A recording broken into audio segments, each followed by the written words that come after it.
Em meio ao vibrante coração do Brasil, onde o sol banha opulentas paisagens e o murmúrio da vida urbana se mistura ao sussurro dos segredos antigos, erguia-se uma mansão imponente. Suas paredes de mármore polido e janelas que espelhavam o céu pareciam sussurrar histórias de fortuna, poder e uma vida vivida no ápice do luxo.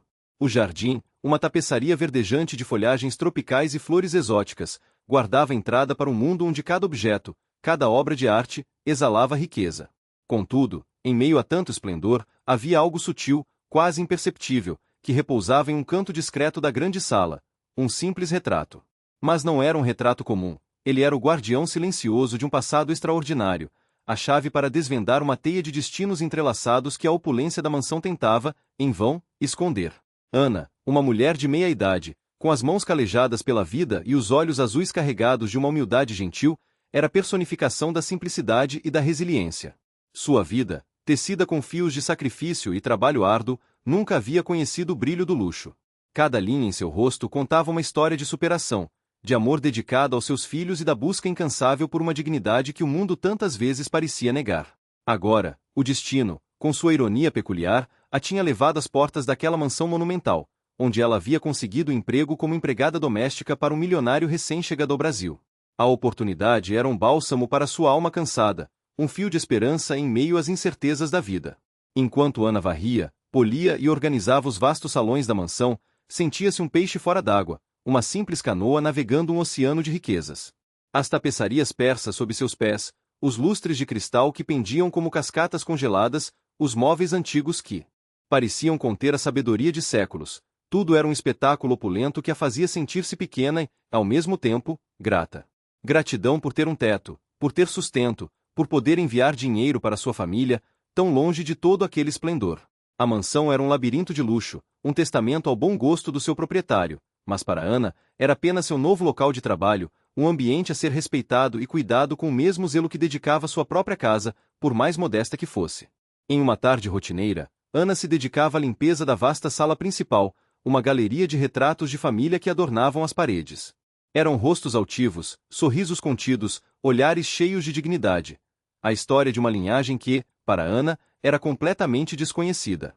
Ela limpava gentilmente a poeira de cada moldura, detendo-se por um instante, imaginando as vidas por trás daqueles semblantes pintados. Então, seus olhos pousaram em um retrato específico, que ficava um pouco mais afastado dos outros, quase escondido. Nele, um menino com olhos grandes e expressivos a encarava, um olhar que parecia carregar uma mistura de inocência e uma certa melancolia.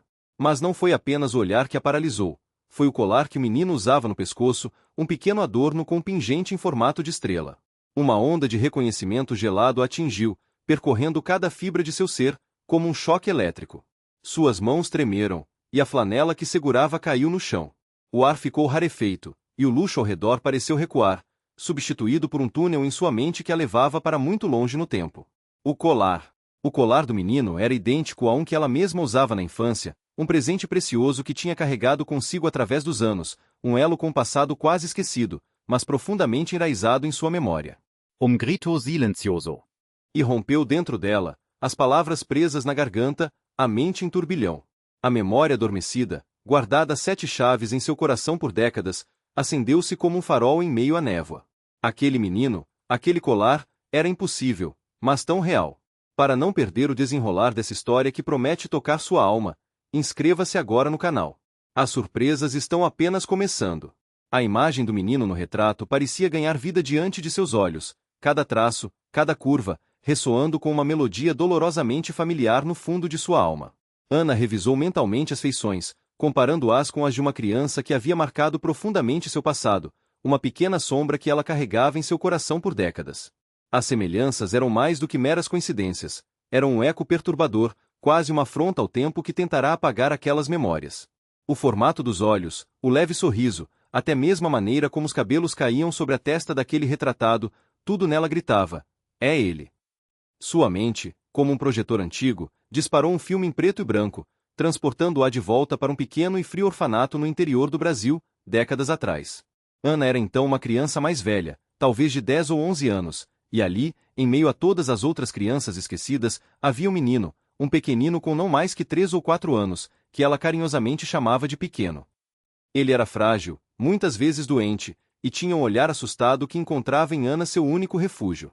Ela era sua protetora, sua figura materna em um mundo desprovido de afeto. O colar no pescoço do menino do retrato, um pequeno medalhão de prata com um entalhe rústico, era a peça final do quebra-cabeça. Era idêntico ao que o pequeno sempre usava, um presente de sua mãe biológica que ele segurava como um tesouro. Eram idênticos porque, na verdade, era o mesmo colar. A incredulidade e uma onda avassaladora de emoção tomaram conta de Ana. O menino do retrato, agora um homem adulto e o dono daquela mansão imponente, Matias, não poderia ser outro senão seu pequeno. As décadas haviam passado, os caminhos haviam se separado brutalmente, mas o destino, com sua ironia peculiar, os havia reunidos sob o mesmo teto, em circunstâncias tão díspares. Ela sabia, com uma certeza que arrepiava a espinha, que precisava confirmar sua suspeita, mas a magnitude da descoberta paralisava. O Sr. Matias. Uma figura imponente, envolta em uma aura de riqueza e poder que parecia inacessível para Ana. Ele era o milionário recém-chegado, o magnata que se movia por aqueles corredores com uma confiança inabalável. Para Ana, ele era o patrão, o abismo social entre eles era vasto e profundo. Como ela poderia abordar um homem como ele com uma história tão íntima, tão cheia de passado e emoção? O obstáculo inicial era esmagador. A barreira social, o protocolo da relação empregador-empregada, o medo da rejeição. Nos dias que se seguiram, Ana transformou-se em uma detetive silenciosa. Seus olhos, antes focados nas tarefas domésticas, agora buscavam incessantemente por detalhes na mansão, por qualquer vestígio que pudesse corroborar sua intuição. Ela tentava observar o Sr. Matias de perto, disfarçadamente, quando ele estava ao telefone ou passando por um corredor. Buscava um gesto familiar, um timbre de voz, uma expressão que pudesse reforçar sua convicção. Pequenas coincidências, quase imperceptíveis para os outros, surgiam aqui e ali, alimentando sua certeza. Uma mania de Matias de tamborilar os dedos na mesa quando pensativo, a forma como ele franzia a testa em concentração, até mesmo o jeito como ele segurava uma xícara de café, tudo parecia ecoar o menino que ela conhecia. Mas junto com a certeza, um medo crescente a consumia. E se ela estivesse enganada? E se toda essa memória fosse apenas uma projeção de seu desejo de reencontrar o passado? O que aconteceria se ela falasse e fosse ridicularizada, ou pior, dispensada? A lembrança do orfanato, antes um refúgio de carinho platônico, agora se tornava cada vez mais vívida e dolorosa, um fardo que ela carregava sozinha naquele labirinto de luxo. A ansiedade a roía por dentro, mas a verdade, ela sentia, estava prestes a explodir. A cada novo dia que nascia sob o sol tropical do Brasil, Ana observava o Sr. Matias, seu patrão, com uma intensidade crescente e quase dolorosa. Cada traço do rosto dele, a linha dos seus olhos que se enrugavam levemente quando sorria, a forma como ele segurava a xícara de café pela manhã. Pequenos detalhes que, para outros, passariam despercebidos, eram para Ana peças de um quebra-cabeça que se encaixavam com uma precisão assustadora. A dúvida inicial, um fio tênue de incerteza, desfez-se por completo, dando lugar a uma convicção sólida e inabalável. Ele era o seu pequeno, o menino que ela havia jurado proteger e nunca esquecer. As memórias do orfanato, que antes vinham em flashes esparsos, agora se aglomeravam na mente de Ana com uma clareza vívida, quase palpável.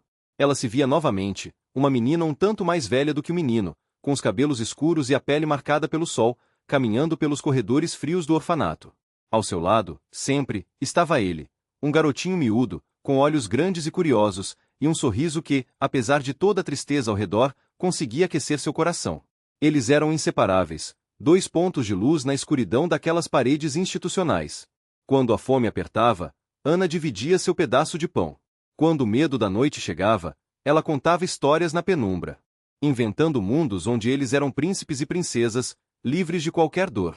O orfanato era um lugar de desamparo, mas para eles, era também o palco de uma amizade pura e inquebrável, onde um se tornará o porto seguro do outro, uma âncora de afeto em um mar de incertezas. Ana, com sua força inata, protegia-o bravamente dos meninos mais velhos e das reprimendas das cuidadoras, assumindo um papel de irmã mais velha, de mãe, de guardiã.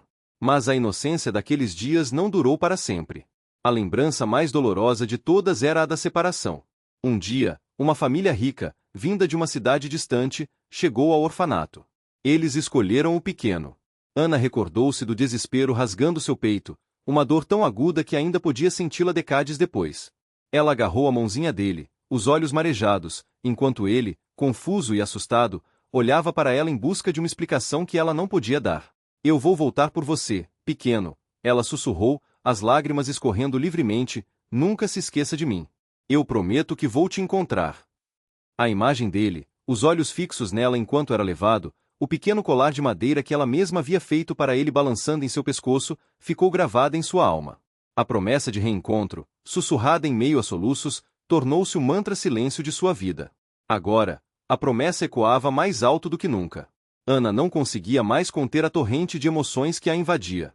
A descoberta era avassaladora, e a necessidade de confrontar Matias, de desvendar o mistério que os unia e os separava, tornará-se inadiável. Ela sabia que precisava falar, custasse o que custasse.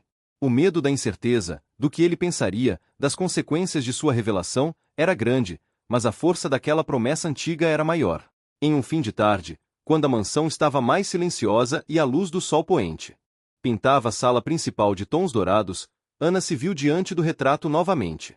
Os olhos do menino na tela pareciam fitá-la, e a imagem de seu pequeno do orfanato se sobrepôs à do homem rico e distante que circulava pela casa. Não havia mais espaço para hesitação.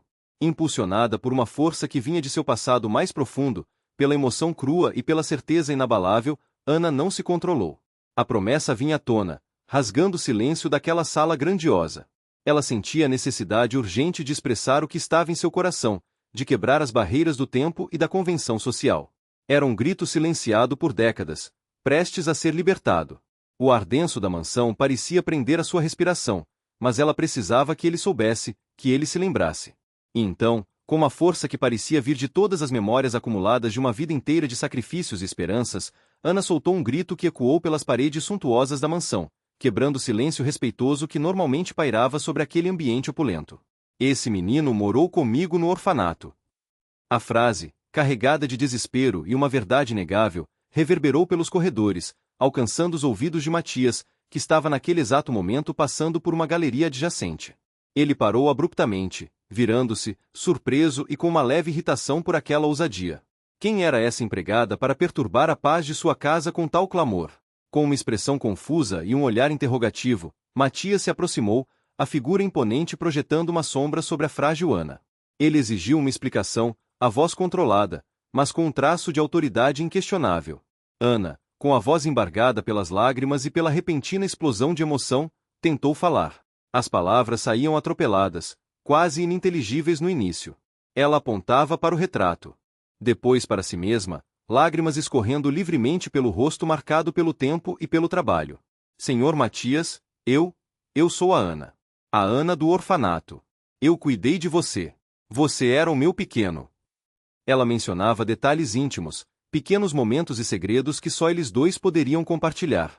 Falou do frio das noites, da comida racionada, das brincadeiras escondidas e da promessa que ela havia feito.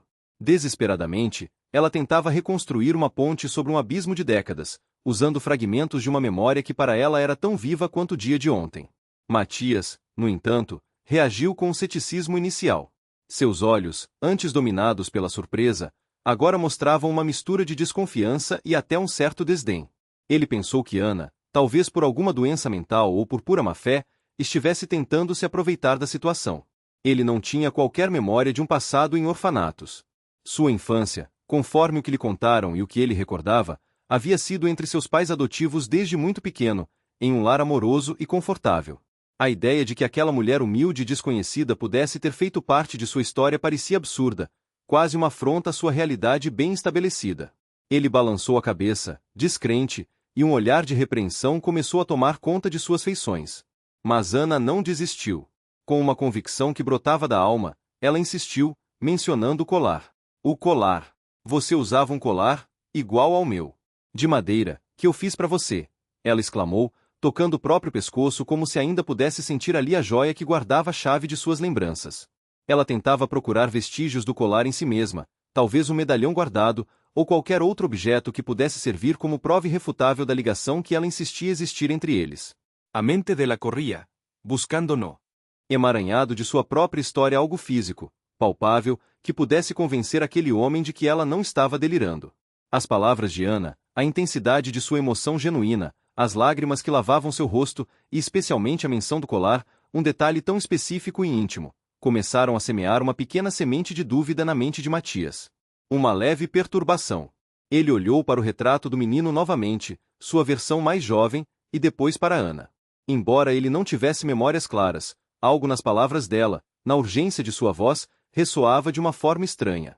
Uma pequena memória distante que ele nunca havia conseguido decifrar, uma sensação de familiaridade inexplicável que por vezes o assaltava em momentos de solidão, começou a surgir, como uma névoa que lentamente se dissipava, revelando contornos indistintos de um passado esquecido. A possibilidade, por mais remota que parecesse, de que ela estivesse falando a verdade, começou a se infiltrar em sua mente. Ele sentia-se perturbado. O ar da mansão tremeu com o choque de suas palavras, e Matias, que estava a poucos metros dali, caminhando em direção ao escritório, parou abruptamente. O grito de Ana o alcançara, e a surpresa em seu rosto deu lugar a uma leve irritação, um misto de confusão e impaciência. Ele se virou lentamente, os olhos fixos na figura curvada da empregada diante do retrato. O que foi isso, Ana? Sua voz era calma, mas continha uma nota de autoridade que raramente transparecia. Algum problema? Por que o alvoroço? Ana, ainda trêmula e com o coração batendo descompassadamente, virou-se para ele. As lágrimas escorriam livremente pelo seu rosto, mas sua determinação era palpável. A voz, que antes era um sussurro embargado, ganhou uma força surpreendente. Senhor Matias, ela começou, a respiração presa. Eu não. Queria, mas eu precisava dizer. Esse menino do retrato, ele morou comigo no orfanato. Matias franziu a testa, a surpresa se aprofundando. Ele inclinou a cabeça, como se não tivesse entendido as palavras. Orfanato? Senhora Ana, o que a senhora está dizendo? Eu não entendo. Eu nunca morei em um orfanato. Ele suspeitava de um engano, talvez até de uma tentativa de manipulação. A riqueza atrai todo tipo de gente, e ele já tinha visto muitas tentativas de se aproximar de seu dinheiro. A ideia de que aquela mulher, uma empregada, pudesse ter um passado em comum com ele, ainda mais um tão íntimo e improvável, parecia-lhe absurda, quase ofensiva. A senhora deve estar confusa. Eu fui adotado quando bebê por meus pais, o senhor e a senhora Albuquerque. Eu não tenho nenhuma memória de um orfanato. Ana balançou a cabeça veementemente, as lágrimas molhando seu queixo. Não, senhor Matias. Não estou confusa. A senhora é a Ana. Eu sou a Ana do orfanato. Eu cuidava do senhor lá. Lembra do pequeno? Eu te chamei assim. Você tinha aquele colar de madeira, igual ao meu. Ela começou a procurar freneticamente no bolso de seu uniforme, as mãos tremendo, desesperada para encontrar alguma prova, algo que dissipasse incredulidade em seus olhos. Mas, naquele momento de desespero, não havia nada ali. A falta de provas imediatas apenas aumentou a expressão cética de Matias. Apesar da incredulidade inicial, algo nas palavras de Ana, na intensidade de sua emoção, nos detalhes específicos, o apelido pequeno, o colar de madeira, começou a semear uma pequena semente de dúvida na mente de Matias. Uma pequena e distante memória, um fragmento de imagem, talvez um sentimento de familiaridade que ele nunca havia conseguido decifrar, começou a surgir, ameaçando sua convicção de uma infância perfeita e sem percalços. Ele se lembrava de seus pais adotivos sempre evitando falar de seu passado, de certas perguntas que ele fazia quando criança e eram sempre desviadas. Seria possível que ele tivesse um passado que havia sido apagado? Seria possível que essa mulher, tão simples e aparentemente ingênua, estivesse falando a verdade? A ideia o perturbou profundamente. Ele se viu encarando o retrato novamente, e pela primeira vez, os olhos do menino na pintura pareciam diferentes, carregados de uma história desconhecida. Um calafrio percorreu sua espinha. Ele precisava de respostas. Matias estava na biblioteca particular, mergulhado em pilhas de documentos e gráficos financeiros, quando o som agudo e inesperado do grito de Ana atravessou as portas de carvalho maciço e ecoou pelos vastos corredores da mansão. O choque o fez largar a caneta, e ele se levantou abruptamente, uma mistura de surpresa e irritação velada marcando seu semblante. Ninguém, absolutamente ninguém, ousava elevar a voz daquela forma em sua casa, tampouco invadir o silêncio respeitoso que ele tanto prezava. Ele saiu da biblioteca, os passos firmes e decididos, rumando para a sala principal de onde o som havia vindo. Ao vê-la ali, parada em frente ao retrato de sua infância, os olhos marejados e o peito arfando, Matias franziu a testa. O que diabos está acontecendo aqui? Ele perguntou, a voz baixa, mas carregada de uma autoridade que raramente era questionada. Ana se virou de repente, a visão dele materializando-se diante dela como um fantasma do passado, e a assustou. As palavras que estavam presas em sua garganta se libertaram em um fluxo desordenado, atropelando-se umas às outras. Senhor Matias, é você. É você, meu pequeno. O menino do orfanato. Ela balbuciou, as mãos tremendo, apontando freneticamente para o retrato e depois para ele, como se as duas imagens se fundissem em um só ser diante de seus olhos atonitos. Eu jurei que te encontraria. Eu prometi. Matias a olhou com uma mistura de incredulidade e constrangimento. A empregada, aparentemente, estava sofrendo de alguma espécie de delírio ou, o pior, tentando algum golpe bizarro. Ele nunca havia sequer ouvido a palavra orfanato ligada à sua infância. Seus pais sempre lhe disseram que ele era um filho de amigos distantes, que haviam morrido em um acidente e que eles, generosamente, o acolheram. O relato dela parecia uma invenção patética. Senhora Ana, por favor, contenha-se. Não sei do que você está falando, Matias respondeu, sua voz contida, quase fria. Eu não morei em nenhum orfanato. Você deve estar me confundindo com outra pessoa. Mas Ana não se intimidou. A raiva em seus olhos, alimentada por décadas de saudade e pela descrença dele, deu-lhe uma nova força. Não. Eu não estou confundindo. Você não se lembra do colar? O colar de madeira que eu te dei? O seu era igual ao meu, com um pequeno pássaro entalhado. Eu fiz para você. Ela insistiu, a voz embargada, mas firme, lutando para que a verdade ressoasse nele. Ela tentou tocar o próprio pescoço em busca do seu, mas ele não estava ali naquele momento. No entanto, a memória daquele objeto, daquele símbolo de seu vínculo, era tão vívida quanto se o tivesse. E o seu nome? Nós te chamávamos de pequeno porque você era tão miúdo e assustado. Eu te protegia lá. Te ensinei a ler as primeiras letras. As palavras de Ana, tão cheias de detalhes e de uma emoção crua e inquestionável, começaram, sutilmente, a penetrar a armadura de Matias. O colar. A menção do colar fez uma pequena fissura em sua mente, um eco distante de algo que ele não conseguia identificar. Ele se viu inconscientemente levando a mão ao pescoço, como se pudesse sentir o objeto ali. Pequenos fragmentos de memórias, como bolhas. Subindo à superfície de uma água profunda, começaram, de forma fugaz, a surgir. Uma imagem desfocada de um pátio empoeirado, um cheiro de comida indefinido, a sensação de uma mão pequena e frágil agarrando a sua com força. Seria possível? Ele sempre acreditara na história que seus pais adotivos lhe contaram. Aquelas memórias deveriam ser ilusões, devaneios de uma mente fértil. Mas a intensidade da mulher em sua frente, seus olhos transbordando de uma verdade que parecia impossível de fabricar, plantaram uma semente de dúvida. Uma dúvida perturbadora que ameaçava desestabilizar todas as suas certezas. Matias, por um segundo, olhou para Ana não mais como empregada doméstica desequilibrada, mas como alguém que talvez, apenas talvez, pudesse carregar um pedaço crucial de sua própria história. O elo perdido, finalmente restaurado em toda sua plenitude, trouxe uma paz profunda e um entendimento recíproco que ambos pensaram jamais encontrar. Ana não era mais apenas uma empregada na opulenta mansão. Ela era a irmã que Matias, em sua amnésia forçada, havia esquecido e que o destino, com sua ironia peculiar, havia trazido de volta à sua vida. A barreira de classe, que por um tempo pareceu intransponível, desfez-se diante da força inabalável do afeto e da memória compartilhada. A partir daquele dia, Ana tornou-se uma figura central na vida de Matias, não por obrigação, mas por um laço familiar inegável e profundamente sentido. Matias, inundado por uma gratidão que mal podia expressar, ofereceu a Ana uma vida de conforto e reconhecimento.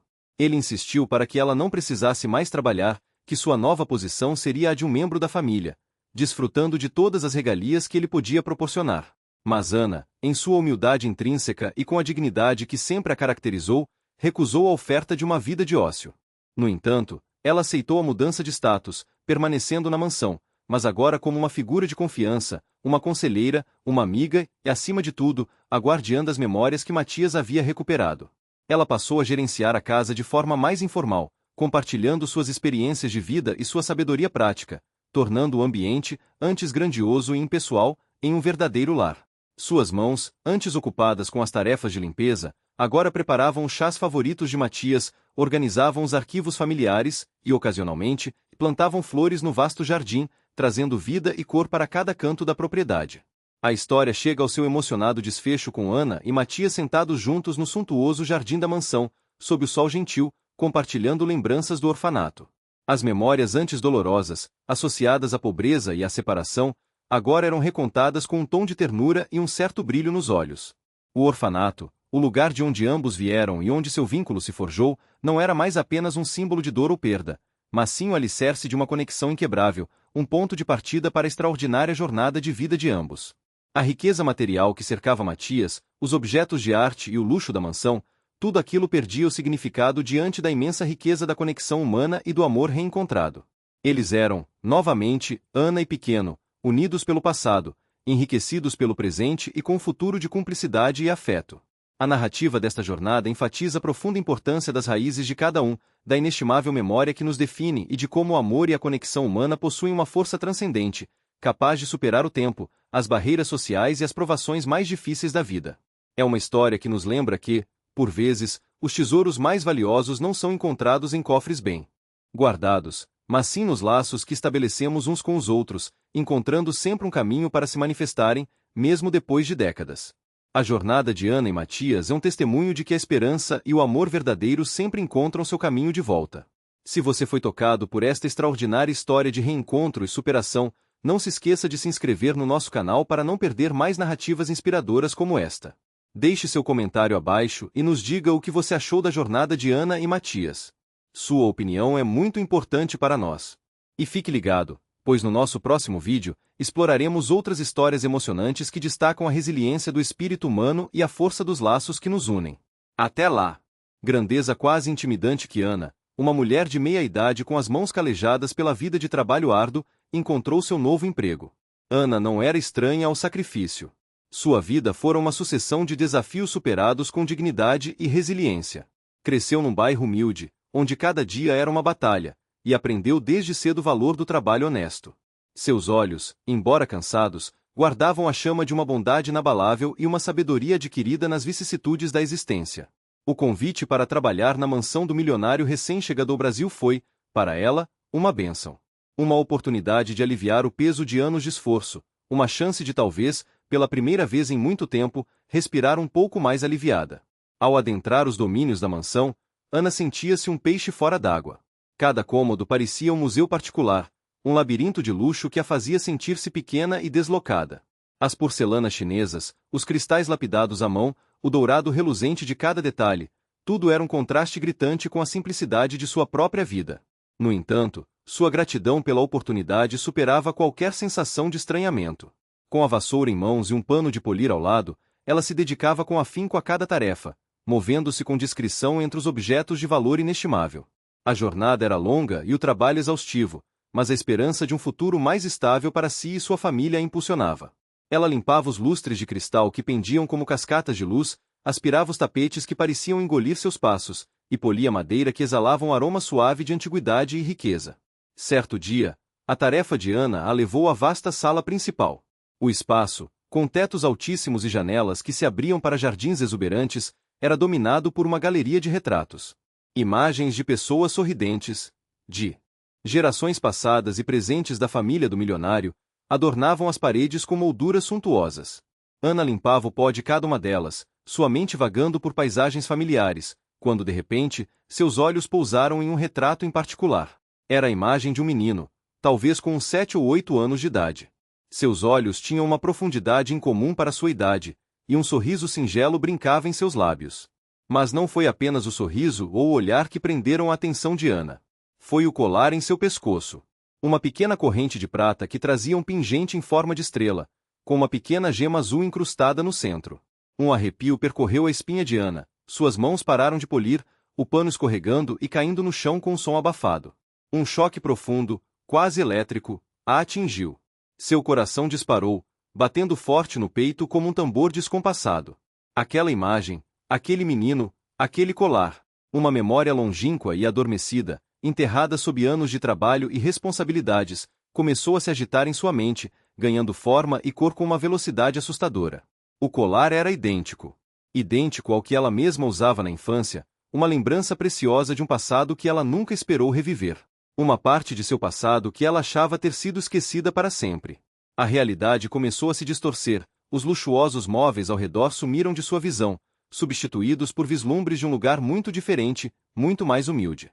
Para não perder o desenrolar dessa história que promete revirar o passado e o presente, e desvendar os mistérios que unem esses dois mundos tão distintos, não se esqueça de se inscrever no canal.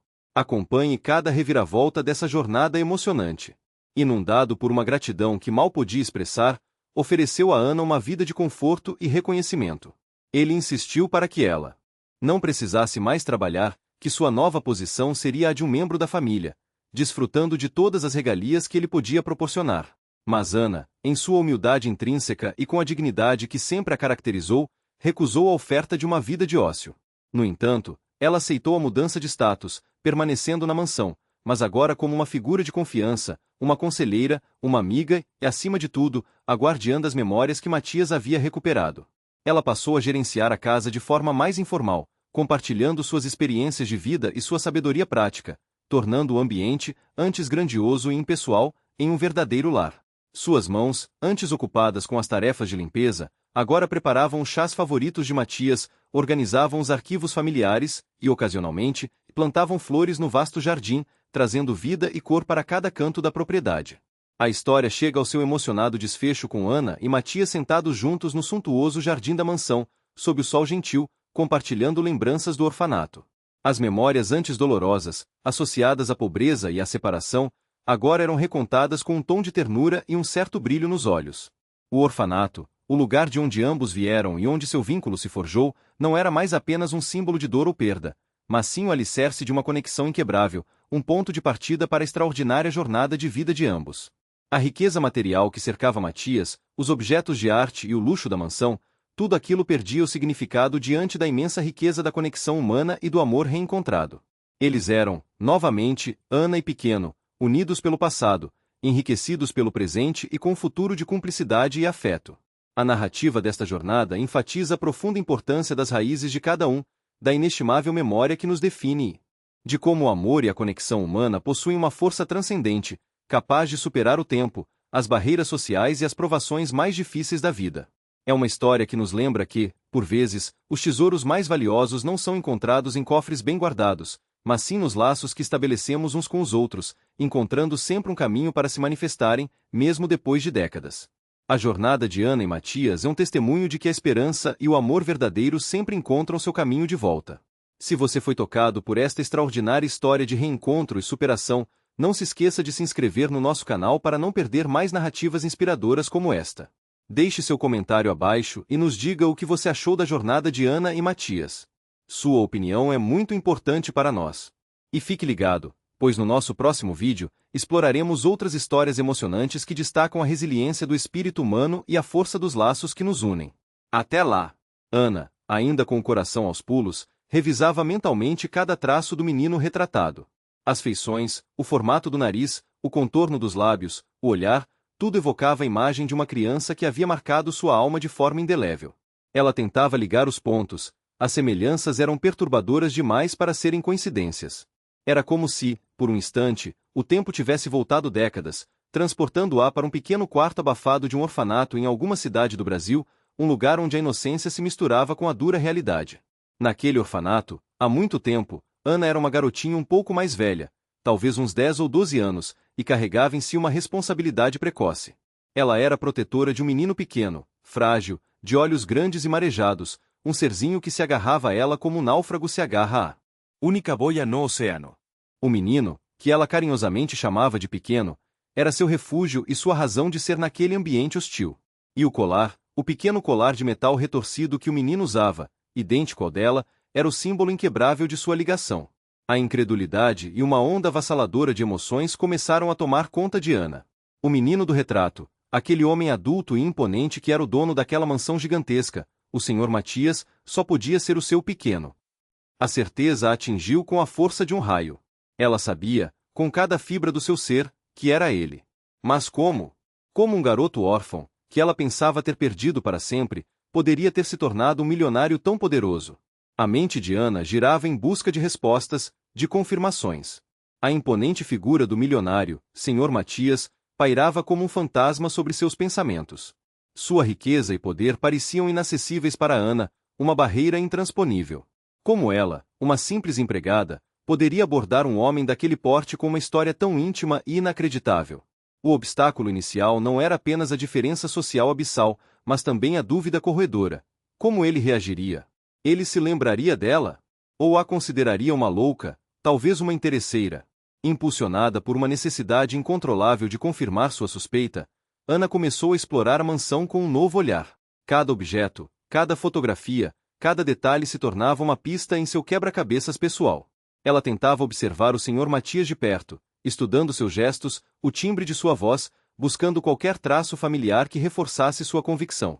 Pequenas coincidências surgiam aqui e ali, a forma peculiar como ele segurava uma xícara, um riso contido, um brilho nos olhos que ela jurava já ter visto antes. Cada descoberta, por menor que fosse, alimentava sua certeza. E, ao mesmo tempo, sua ansiedade. Um medo gélido, no entanto, começou a se instalar em seu coração. E se ela estivesse enganada?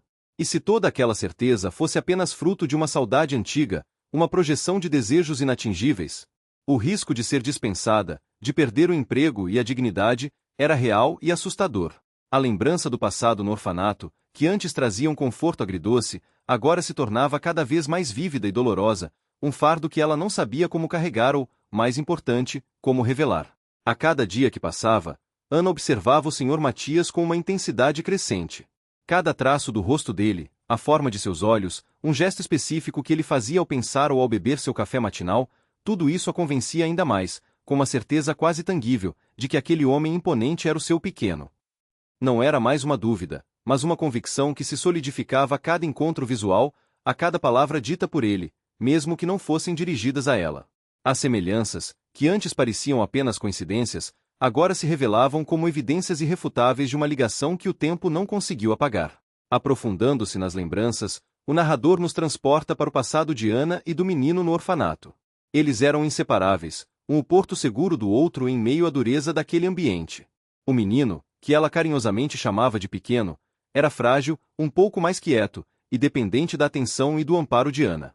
Ela, por sua vez, sentia uma responsabilidade inata por ele, protegendo-o bravamente dos garotos mais velhos, dividindo seu pedaço de pão e consolando-o em suas noites de choro. Formaram um duo resiliente, um elo que transcendeu a mera amizade infantil, tornando-se uma irmandade forjada na carência e no afeto mútuo. Ana era sua heroína, sua luz em um mundo cinzento, sua fortaleza inabalável. O colar, uma pequena corrente com pingente gasto, era o símbolo silencioso dessa união, um presente que ela havia dividido com ele na esperança de que ele o protegesse tanto quanto ela. Então, veio o dia que rasgou o tecido de sua pequena e previsível existência. A dor da separação. Uma família rica, com sorrisos largos e roupas caras, chegou ao orfanato. Eles não queriam Ana, a menina já crescida com ares de protetora. Eles queriam o pequeno. A cena da despedida ainda ardia na memória de Ana. O menino, confuso e assustado, agarrado à sua saia surrada, enquanto as mãos firmes dos adultos o puxavam para longe. Aos prantos, Ana sussurrou uma promessa, uma súplica silenciosa que ecoava em seu coração. Eu nunca vou te esquecer, pequeno. Um dia a gente se encontra de novo. As palavras se perderam no ar, mas a promessa se enraizou profundamente em sua alma, tornando-se o pilar invisível de sua existência. Ela assistiu ao carro elegante sumir na poeira da estrada de terra, levando consigo não apenas o pequeno, mas também um pedaço de seu próprio coração. Aquele dia marcou o fim de sua inocência e o início de uma vida de trabalho árduo, sempre com esperança tênue de um reencontro. Ana não conseguia mais guardar sua descoberta. A emoção era avassaladora, um turbilhão de memórias e sentimentos que ameaçava transbordar. A necessidade de confrontar Matias se tornou inadiável, uma urgência que consumia cada fibra de seu ser. Ela decidiu que precisava falar, custasse o que custasse. O medo de ser mal interpretada, de ser dispensada, ou de reviver a dor da perda, tudo isso foi suplantado pela força implacável de sua certeza. A promessa feita décadas atrás, no pátio empoeirado do orfanato, clamava por seu cumprimento. Em um momento de desespero e coragem que pareciam vir de um lugar profundo e ancestral, Ana encontrou-se novamente diante do retrato. As tintas a óleo retratavam o menino com uma semelhança que agora era inegável. Ela se lembrava da promessa, cada palavra, cada sentimento daquele dia pavoroso. A imagem do menino frágil e assustado do orfanato se sobrepunha à do homem rico, poderoso e distante que agora habitava a mansão. Em seus olhos, o milhão de Matias se desvanecia, revelando apenas o pequeno que ela jurara proteger. Levada por uma onda incontrolável de emoção e por uma certeza que se tornará mais forte que qualquer hesitação, Ana não se controlou. Sentiu a necessidade visceral de expressar o que estava em seu coração, de romper o silêncio que a separava daquele passado compartilhado. O som, carregado de uma mistura de desespero, certeza e uma alegria quase dolorosa, cortou o ar solene da imensa mansão. Esse menino morou comigo no orfanato. A voz de Ana, embora embargada pela emoção, reverberou pelos corredores revestidos de mármore e madeira polida, quebrando a quietude que normalmente reinava naquele ambiente de luxo discreto. Era um grito que vinha de décadas de silêncio, uma declaração que desafiava a própria estrutura daquela casa e a ordem estabelecida. Matias, que coincidentemente passava pelo hall a caminho de seu escritório, parou abruptamente.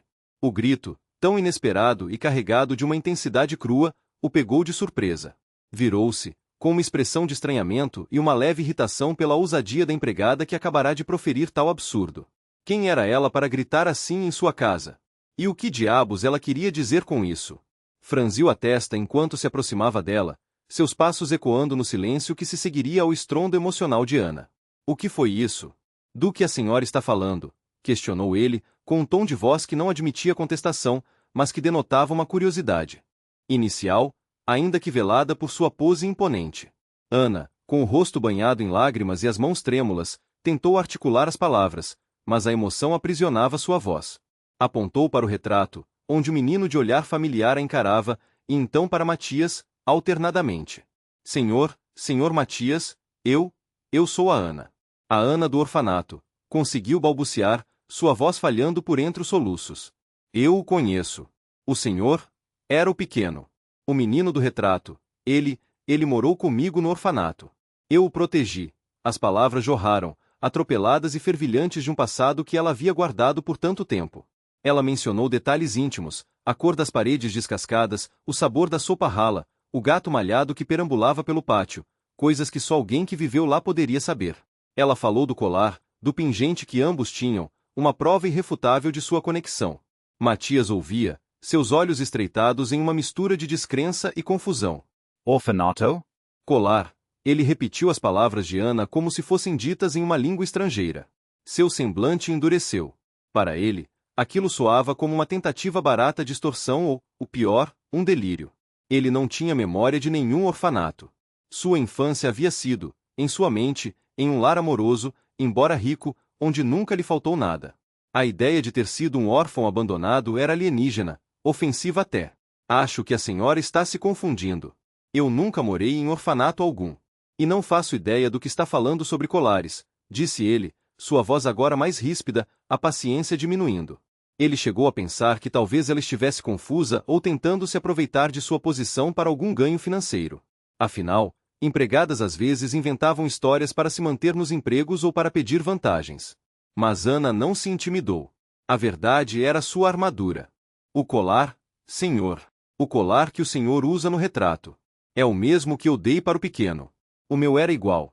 Ela insistiu, tentando procurar algum vestígio do seu próprio colar, que ela havia guardado religiosamente por décadas, mas que infelizmente não estava consigo naquele momento.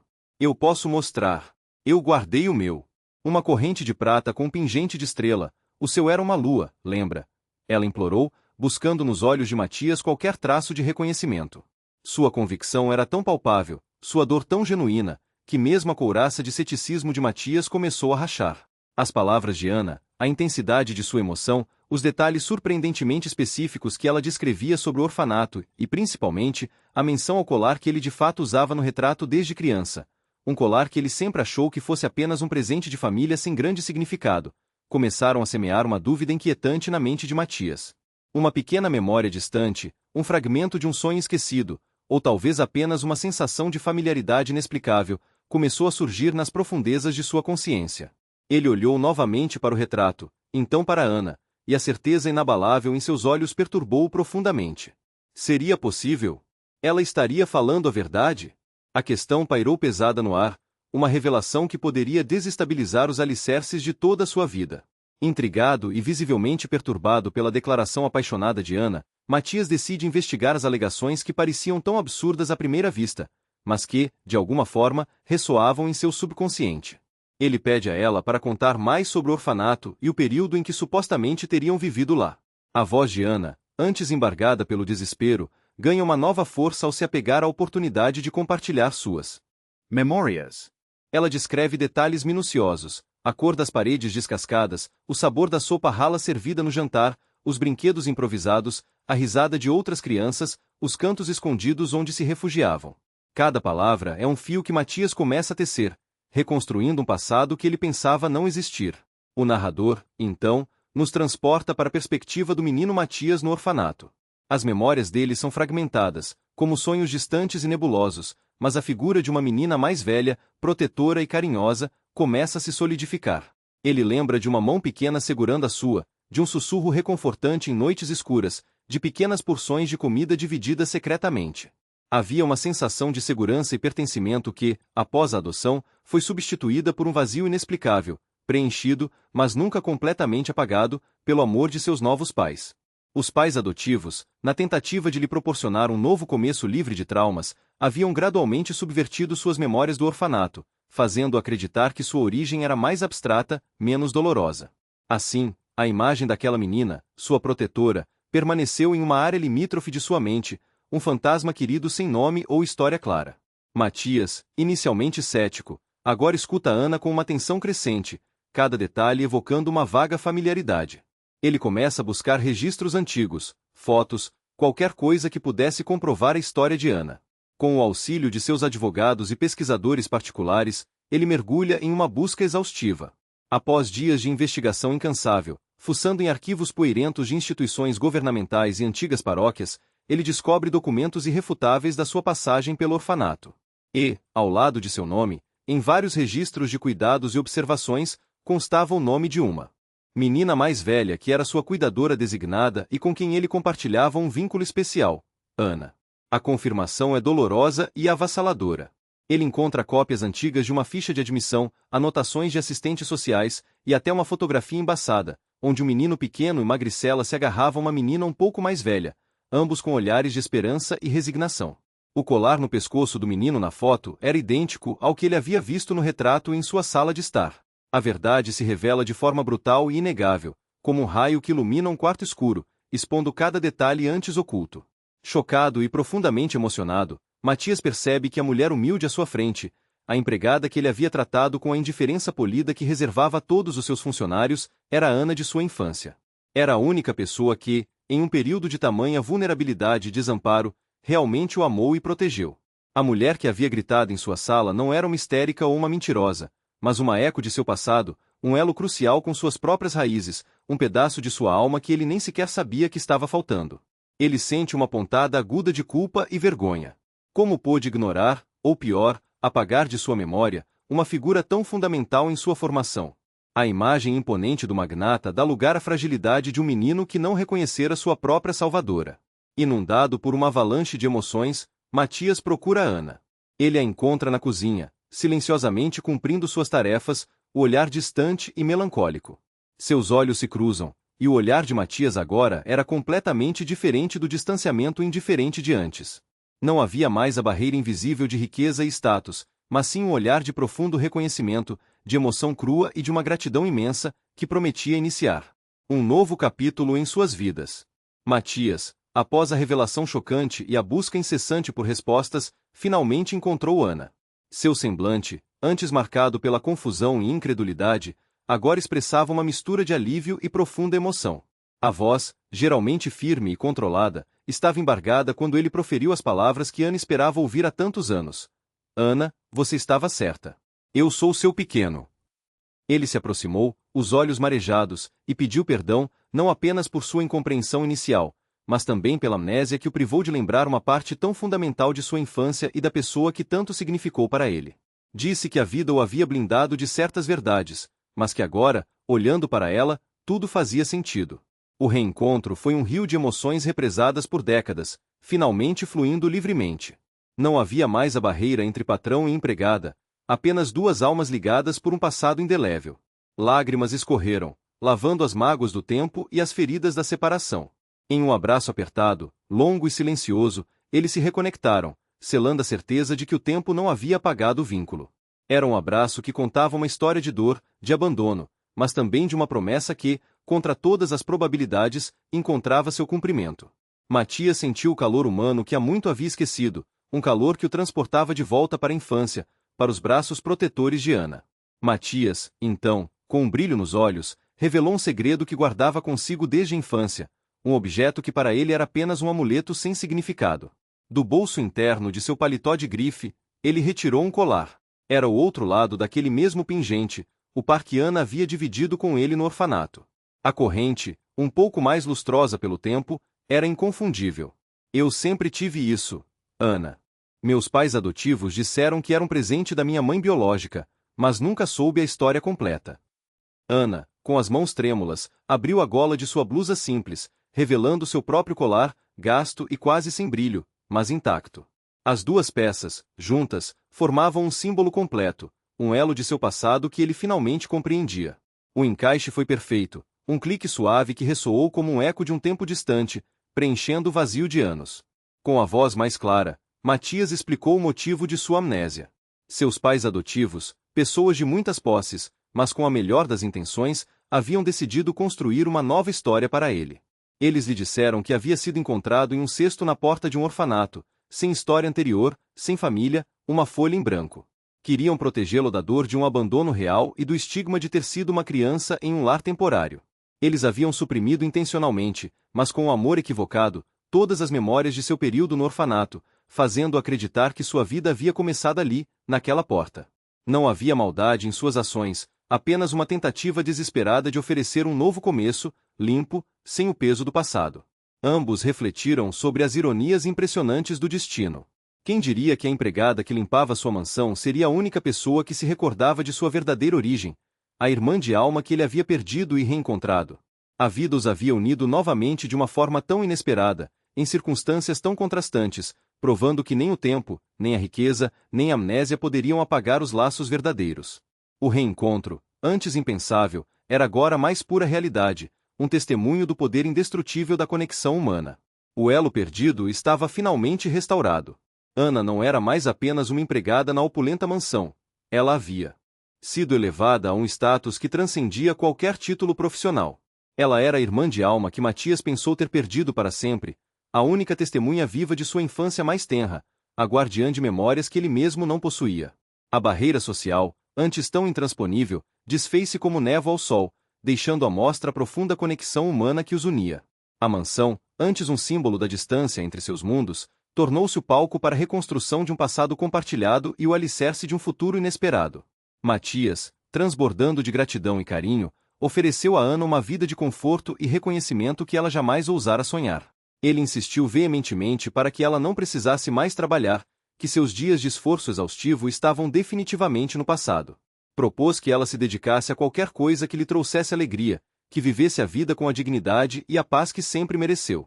No entanto, Ana, em sua humildade intrínseca e com a força de caráter que sempre a acompanhou, tomou uma decisão que Matias, embora surpreso, compreendeu e respeitou profundamente. Ela decidiu ficar, mas não como a empregada. Ela permaneceria na mansão, sim, mas agora como uma figura familiar, uma conselheira de confiança, uma amiga leal e a irmã que o destino lhe havia devolvido. Sua presença era um lembrete constante de suas raízes, um ancoradouro para a alma de Matias em meio à vertigem de sua fortuna. Ela era sua conexão com a verdade mais simples e mais humana. A história encontrou seu desfecho não em uma grandiosa reviravolta de fortuna para Ana, mas na riqueza insuperável da conexão humana e do amor reencontrado. As cenas finais se desenrolavam com Ana e Matias sentados juntos na vasta sala da mansão, não mais separados pela hierarquia, mas unidos pela memória e pelo afeto. Eles compartilhavam histórias do orfanato, pequenos detalhes que Ana guardava com carinho e que Matias agora tentava absorver, preenchendo as lacunas de sua própria infância. O orfanato, antes um lugar de abandono e dor, transformava-se, através de suas conversas, em um elo poderoso, um ponto de partida que os havia moldado e que, contra todas as expectativas, os trouxera de volta um ao outro. A riqueza material da mansão, os luxos e os bens, perdiam completamente o seu significado diante da riqueza imensurável daquela redescoberta, daquele amor que havia transcendido o tempo e as diferenças sociais. Aquele era o verdadeiro tesouro, o reencontro de duas almas que o destino havia teimosamente conspirado para unir. A narrativa, ao final, serviu como um lembrete pungente da importância inestimável das raízes de cada um, da força inextinguível da memória e de como o amor e a conexão humana possuem a capacidade singular de transcender as barreiras do tempo, as disparidades sociais e até mesmo as falhas da memória, encontrando invariavelmente um caminho para se manifestarem plenamente. É a prova de que certas ligações são indestrutíveis, escritas nas estrelas e destinadas a florescer, não importa quão tortuosa seja a jornada. Se você se emocionou com essa jornada de reencontro e reconhecimento, e acredita no poder das histórias que aquecem o coração e nos fazem refletir sobre os laços mais profundos da humanidade, não se esqueça de se inscrever no canal. Ative o sininho para não perder nenhuma de nossas próximas narrativas inspiradoras. Deixe seu comentário abaixo, compartilhando o que essa história significou para você e qual parte mais te emocionou. Sua opinião é muito importante para nós. E prepare-se, pois teremos um novo vídeo em breve, explorando temas semelhantes de destino, família e as reviravoltas surpreendentes que a vida nos reserva. Até a próxima!